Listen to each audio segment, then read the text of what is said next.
jūs iesāk, jo tad ir taustāmā specialitātei studijas, pēc tam studijas un darba apvienošana. Es gribu uzsvērt studiju un darba apvienošanu, jo es esmu strādājis ar cilvēkiem, kas ir pabeiguši universitāti un nekad nav strādājuši.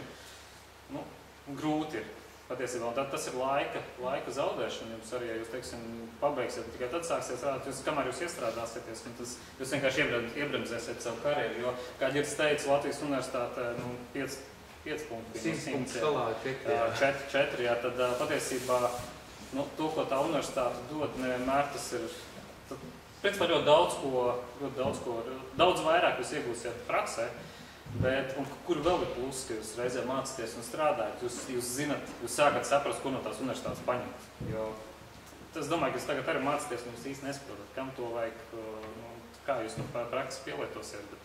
Bet tā, ka jūs sākat strādāt, un es personīgi tagad esmu pabeidzis to tehnisku universitāti, un es tagad sāku domāt, jā, es būtu zinājis, ja man šito vajadzēs, to es būtu vairāk pamācījies, man šito, to es vairāk būtu pamācījies.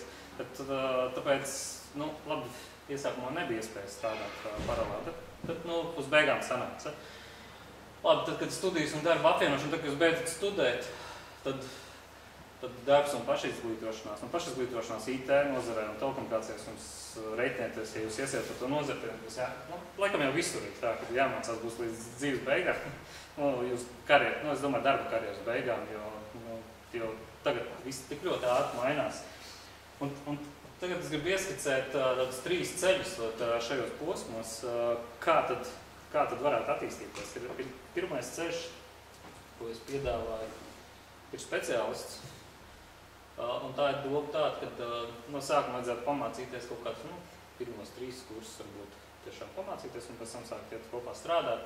Un, jebkurā gadījumā, pa vadītāju parasti uzreiz nekļūst, tomēr vajadzētu pasādāt kaut kādu, es viņu saucu par speciālistu, un tas var būt arī pa asistentu kaut kādiem, bet kurā gadījumā Pasauc amatus, piemēram, tavā saftehnikā, kas tev bija par amatiem speciālists? Principā, teiksim, manā nodaļā bija tehniska atbalsta speciālists, kas klientam palīdzēja telefonus, brauc pie klienta, instalēja kaut ko, tad dokumentētājs, tieši IT ir tāda iespēja, ka dokumentē kaut kādus produktus, kaut kādus projektus.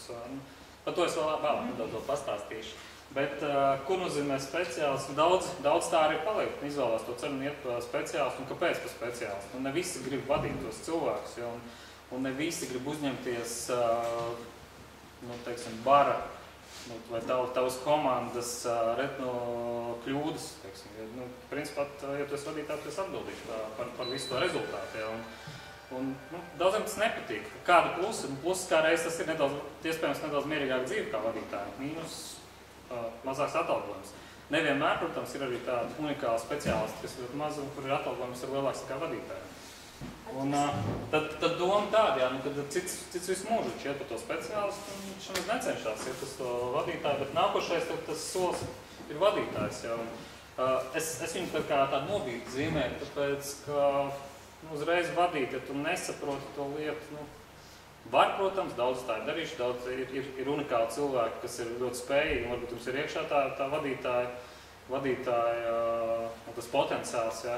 Bet, manuprāt, ir labāk no sākuma pastrādāt par speciālistu, un pēc tam, es no savas puses biju tehniski atbalsta inženieris, un pēc tam es izveidoju komandu, un es pēc tam vadīju, man bija 9 cilvēku komandu. Man bija daudz vieglāk vadīt, tāpēc, ka zināja, man nevarēja samalot tas speciālists. Viņš pateica, ka viņš tik daudz laika aizņem un kaut ko atrunāties, ja es zināju, kāds darbojas. Un no tā vidot vieglāk. Un, bet tā kā es saku, es savienoju viņus speciālists un pēc tam vadītājs, bet var uzreiz, protams. Tas ir ļoti individuāli. Tas ir tāds mans redzējums. Un ir arī, es neesmu uzzīmējis atpakaļceļā, bet kā jūs jau bieži vien uzreiz nevarat pateikt, vai jums tas vadītājs, jūs domājat, gribat, es zinu, ka tu vairāk maksās, un tu esi pa vadītājiem saprot, ka laikam jau tomēr bija labāk par speciāli strādāt, un atgriešanās ceļš arī iespējams, protams. Bet, ir. Es personīgi pastrādāju pēc speciālists, saprotu, ka es negribu būt speciālists, es gribu būt vadītājs, un tāpēc es to ar mērķiecīgi tālāk eju. Un nākošais tāds posms, tas ir uzņēmējs. Principā jūs varat radīt savu kaut ko un dot cilvēkiem darbu.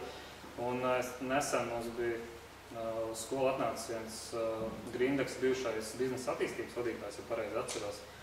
Un viņš stāstīja, kā viņš savu firmu uztaisīja. Un tad viņš teica, viņš uzdeva savu jautājumu, vai strādāt Grindeksā. Es varēšu nopelnīt miljonu? Nekad atbild. Tad jautājums, vai uztaisot savu biznesu, vai es varēšu nopelnīt miljonu? Tad varbūt. Tāpēc, principā, tas arī bija zinājums, ka es eju tālāk, taisa kaut ko, un otrs puses uzņēmējs rada kaut ko. Tas ir tāds kā gandarījums, ka tu kaut ko atstājies sevīm un dod cilvēkiem darbu. Bet kāpēc es viņu zīmēju tā? Arī tev nav obligāti jābūt vadītājiem, lai sāktu par uzņēmēju darbību. Bet statistika rāda, ka tie, kas ir bijuši vadītāji, viņi strādā kaut kādā jomā un ierauga kaut kādu nišu vienkārši. Kas tad ir kaut kāda vajadzība, kas nav, ko neviens nenodrošina. Viņš lec no tās vajadzības un pareizi lec iekšā tajā vajadzībā un realizē un uztāja savu uzņēmumu.